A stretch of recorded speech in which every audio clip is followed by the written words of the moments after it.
Hey, hello, and a fun fact, something that many of you may not know, but we live on a boat and have lived on a boat for 27 plus years. Well, me anyway. Jim's lived on a boat for, well, pretty much ever. We cruised the west coast of Mexico for 3 years on our Columbia 50, and then again for a year and a half on our 49-foot ocean catamaran. So we know weather. Well, that's not true. We like to think we know weather. When traveling on the ocean or when we're at anchor, we pay attention to weather. If we can't get it via cell service, we can get the marine weather forecast via VHF radio, and when we were traveling in Mexico, we received weather updates through nets on the single sideband radio and or the ham radio. We did ride out one hurricane in La Paz. We knew it was coming, so had plenty of time to prepare. Still not fun, but we were spider tied to a dock, and we were prepared.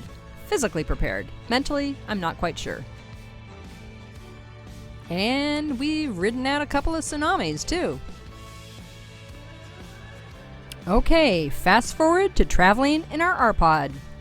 In the trailer, we don't have to worry about the RV up the way dragging anchor and plowing into us. We don't have to worry about waves, fetch, swell, and not so much about lightning. We don't quite have that 64-foot metal pole sticking out of the top of the trailer.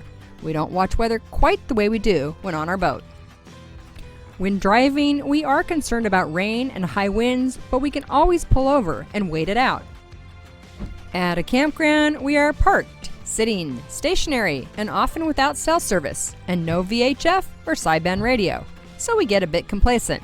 Leave lights out. Leave our awning up. Leave our camp chairs out. Leave the dog out. No, I'm kidding. And then sometimes we get a surprise. Hail at Cultus Lake.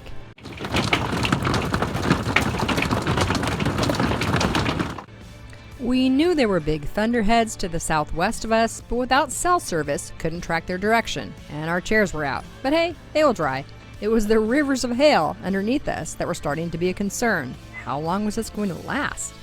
Luckily not forever, and once the storm passed, it was beautiful. No leftover slop or waves to make us uncomfortable.